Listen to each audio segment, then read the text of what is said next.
The most important thing as it relates to your financial situation once you don't have money or cash is your credit. That's the most important thing you have. But most of us, myself at one point in time was in that place, do not understand credit, do not understand how our credit works and how we can improve it. We kind of understand sometimes how it is harmed, but we don't understand how our score is constructed. Welcome back to Credit Nerdery, brought to you by Kyronic Financial, Kyronic Credit Products. Welcome back to Credit Nerdery. In this video, we want to break down to you an understanding of your credit score, how your credit score works. So your credit score ranges from 300 to 850. And now I'm talking about your most basic Fico score, but there are different credit score that is used to do different things. I'm just going to keep this simple because I want to focus on your credit score and how it is constructed. So your credit score is a minimum of 300 while your maximum 850. The lowest you can go with your credit score is 300, the maximum is 850. So you have 550 points that constitute your credit score that your financial behavior will affect. Your credit score is made up of 5 segments. 5 segments. The most dominant segment is your payment history. Your payment history is responsible for 35% of the points that makes up the 550, which takes you to 192.5 points. That's your credit history.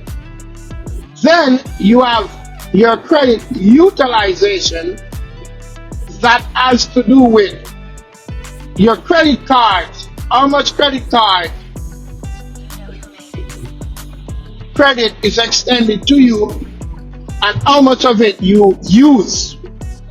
So your credit cards are measured within the context of your utilization. Your payment on your other installment loans that you would have had on your credit, all of that plus your credit card are factored into your payment history, the 35%. But your utilization is actually your credit card's account is calculated here. That is responsible for 30% of your credit score, which amounts to 165 points of your 550. So just between your utilization and your payment history, you're looking at 65% of your credit score, and you're talking about over 300 plus points. So if you have 300 points on your credit score and you have a good payment history, and I'm going to speak on further down in this video how to really maximize each segment and the points that are distributed in each segment.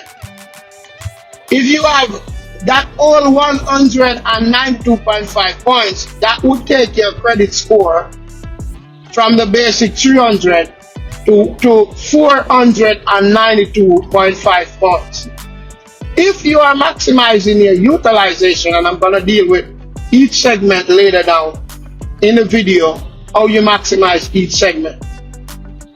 If you add that 165 to the 192.5, adding the 100 to the 400, we're gonna be at 592.5, and then we add the 65. So the 65, we take the 10, carry it into the 90. That will take us to 600. So we have 55.5 points left. So if you maximize the points just between your payment history and your utilization, your credit score will be in the mid 600. That is how important those factors are. And you would be over 640.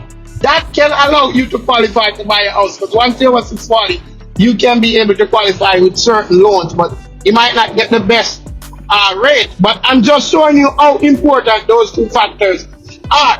Those two factors take you deep in the 600. Now, your next most important is your credit history, which is responsible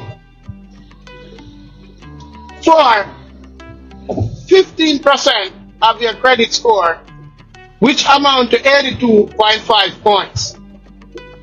And so that is how long you have established credit, and that is calculated by the open accounts that is on your credit file. Then your next in line is your credit mixture. That is responsible for 10% of your credit score, which is 55 points, which is what are the different kind of accounts that you have on your credit profile.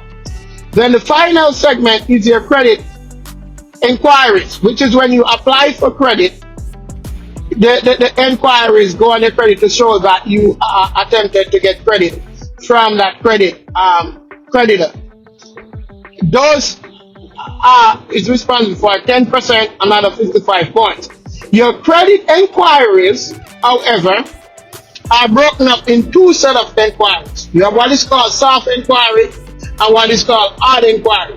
Your soft inquiry doesn't calculate in your credit score. It's only your hard inquiry that are calculated. So that is how you actually have your credit score. Those are the 5 segments that construct your credit score. Now, how do you maximize each segment? So what end up happens, your credit score is not your credit report. Your credit report is a part of,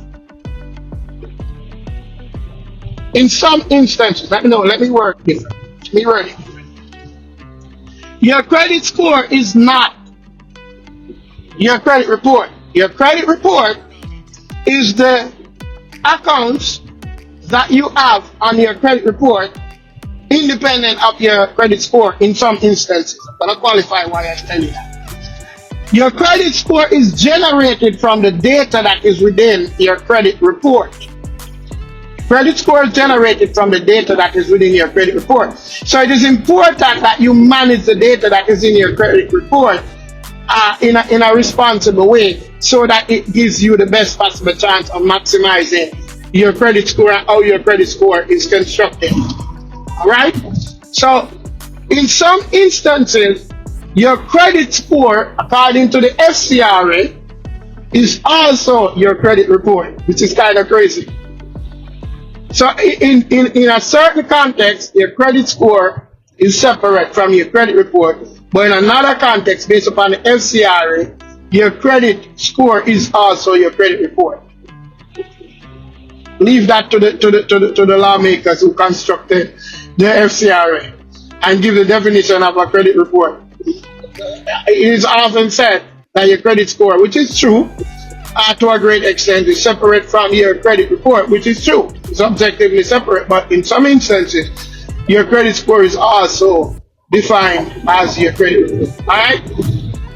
So we will now go to the segment how to maximize each segment of your credit report. All right, late payments. You don't want to have any late payment. If you have late payments, the late payment will affect your credit score and impact it up to 12 months. After 12 months, the damage of the late payment softens.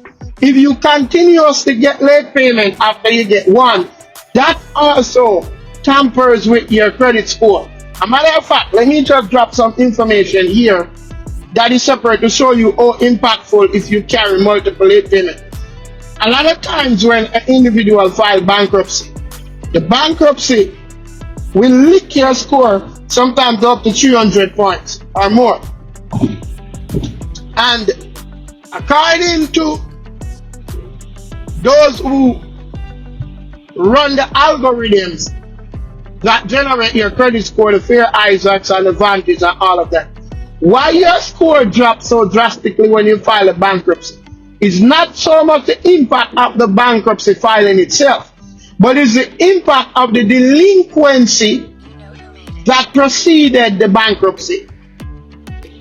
That have a massive impact on how the bankruptcy affect your credit score. So once you have a late payment, and I'm not saying once you have late payment you're gonna go bankrupt. I'm just showing you that once you have one late payment, try and don't allow it to snowball into multiple, because it will have a more devastating impact on your score and takes longer for you to recover from the late payment. So you don't want to have any late payment. If you do have, try and make sure you understand that it's after 12 months your score. It takes time for you to make several payments to recover. While you make the payments, it's building back up score wise, but the way our creditors view your credit report after 12 months, then it will not be as impactful in how they view you. So so that's how you make sure that you make your payment on time. Utilization. How do you maximize the segment that is utilization? The rule of thumb always tell us that you need to carry your utilization to under 30%. But you don't maximize that 165 points when you're under 30%. You want to be under 10%. And if you have more than 3 credit cards, you don't want to carry. So even if you are down to 5 or 3% or 8% or 9%, you don't want that percentage to be spread out on more than 3 credit cards. If you have more than 3 cards, if you have less than 3 cards, then it's a different story. But once you have more than 3 cards, even if the utilization is low, if you want to maximize the 165 points, you don't want to carry a balance on more than 3 cards. So you always have some cards out of the 3 that is not carrying a balance, and you will maximize that segment of the report. Your credit history, you want to be over 5 years. You wanna be over 5 years, and you will maximize that area.